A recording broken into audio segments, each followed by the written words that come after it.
Hey there knitters, welcome to episode 26 of Knit Talk with a Tech Editor. I'm Megan of the Unapologetic Knitter and I'm a tech editor. In today's video we are finally going to be talking about using short rows to shape your necklines in top-down circular yoke style sweaters. But there was a few things that I wanted to talk about from last week really quickly before we jump in. The first is that Moo is doing great. He's been on chicken and rice for a while, is feeling a lot better and is back to his usual self. You'll probably see him trying to leave the office as I do today's video. He seems, there he goes, very miscontent today for some reason. Peaches, his older sister, who will be 16 this November, had dental surgery yesterday, so she is beside me on her pillow grumbling. The drugs are wearing off and we've just given her an anti-inflammatory, a pain med. So if you hear grumbling every so often, it's not my tummy, it's my dog. We are just at the start of September and our temperatures have finally gone down, thank goodness. So I'm actually able to wear a sweater. This is actually the Big Cozy Cardi from Andrea Mowry, and I knit it using a DK weight yarn. So if you need to learn more about how to modify a pattern for gauge, I will link to my video below in the notes below the video, just in case you want to do it, because that original pattern was written for fingering weight. Okay, so the little bit of housekeeping that I wanted to do from last week has to do with adding short rows to the bottom of your sweater, either accounting for a difference in a variance in length because our chest pushes the sweater up as our chest gets larger, or if you wanted to do it for decorative reasons. So I have my sweater here, and I just want to talk about, of course it's getting wrapped around my microphone cord, but I want to talk about what needs to happen at your side seams if you are doing short rows.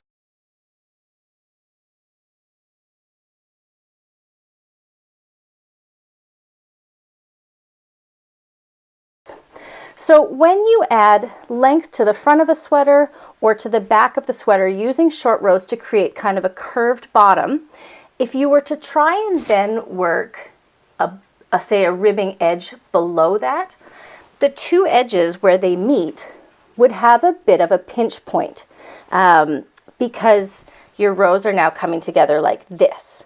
So you have two options. You can either split the hem like I did, so you actually have a small slit at the bottom of your hem so that any shaping that happened on the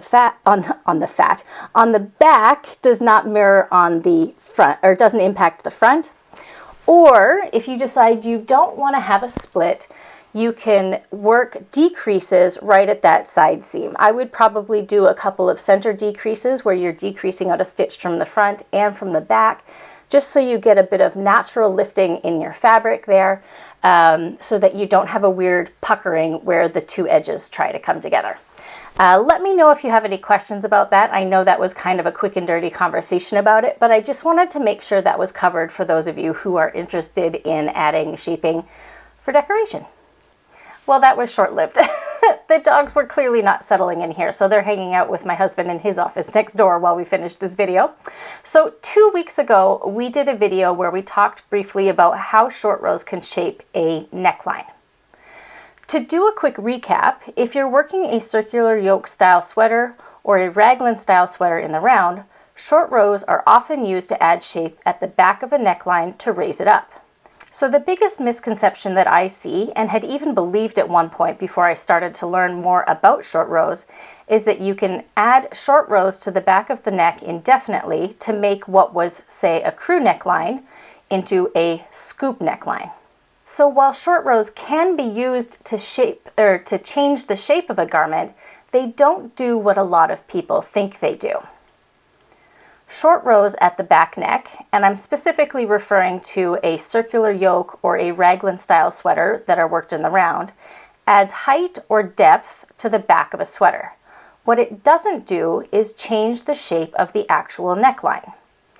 So when a neckline is cast on from the top down or worked from the bottom up, the stitches on the needle for the neckline make a circle. Adding short rows shortly after the cast on or adjacent to the collar, if you're doing bottom up, changes the shape of the garment in terms of the depth, where the short rows are worked, but it doesn't change the actual shape of the neckline edge. It will still be a circle.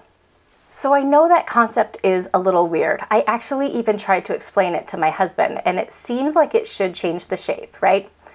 Knitting is flexible. As a matter of fact, while I was trying to come up with examples of ways to show you what I'm going to explain in today's concept, it was really hard to find an inflexible object that would sit around a neck to mimic a neckline. So when you are working your stitches on a needle, they are a circle. When you add short rows, you add length to the back of the garment and not the front of the garment. So it's not actually that the shape of the neckline changes, but rather the angle that the neckline sits at. And that's what allows it to seemingly drop forward relative to the back of the sweater. I'm going to be using a combination of my schematics or diagrams that I like to put up on the screen, as well as some pictures. As I mentioned a minute ago, it was really hard to find a structure or a piece of fabric around the house that was flexible enough to allow me to put it over my mannequin, but also inflexible enough that it would show that the neckline shape doesn't change. So you're going to see some photos of my mannequin Lulu with an approximated neckline, and I hope you'll be able to use your imagination along with me. I had to use a piece of paper. It's flexible enough that I could create what we would think of as sort of a shoulder seam, so you can see where it's sitting over the shoulders, but was inflexible enough that the shape of the circle that I cut into the middle of it doesn't change. So let's have some fun looking at these examples. If you work a garment with no short row shaping at the neckline edge, the front and back of the collar will sit approximately the same depth on the front of the body as it does on the back. Obviously, because our bodies are not completely symmetrical, it won't be exactly the same, but you can see in the example, the dashed blue line indicates our high point shoulder, and the red line indicates the neckline edge elevation on the front and the back. It's basically as if you've taken the circle of your cast on edge and just set it over your shoulders, centering it. The front curve of the circle will rest on your front chest at roughly the same depth as the back curve will rest on your back. If you work a garment with what I like to think of as balanced short rows, the neckline pushes forward. The shape of the neckline itself doesn't change, it's still a circle, but because we've added extra length or depth to the back of the garment using short rows, the collar sits at a different angle and tilts forward. So the front edge falls forward further down your chest and therefore lays further down the body, while the back simultaneously appears to lift. To get the most depth out of a collar, you can use what I would like to call sort of the maximum short rows. I'm sure that's not the technical term, but it's how I think of it. So this would be the maximum short rows or depth that you can add to the back of your sweater that will allow the front to drop down the neck.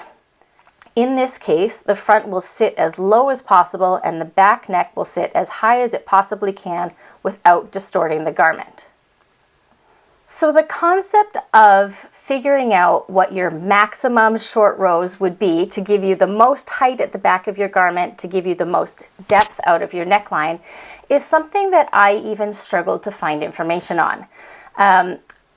I am going on the theory that this maximum short row shaping, basically the most length you can add to the back of a garment to therefore make your front neckline lower, is going to be based on your shoulder slope.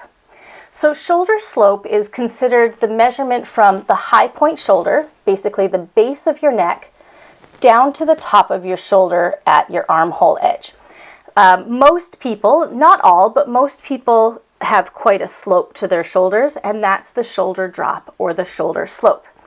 For most adults, this ranges from 1.5 inches up to 2.25 inches between various body types, but of course every body is unique. So I have linked to a video linked linked to a video in the description below to a sewing tutorial with a really creative way for you to measure your shoulder slope. It's not something you can do on your own very easily, but it might be worth checking out if you're someone who often wants to drop the front of a neckline. That would give you the sort of maximum depth that I think you can add to a sweater to get the front neckline to drop. As I mentioned, I haven't found anything online specifically to confirm that. That's just my theory. Most designers work between about 1 inch and 1 3/4 inches of short rows that they add to the back of their garment.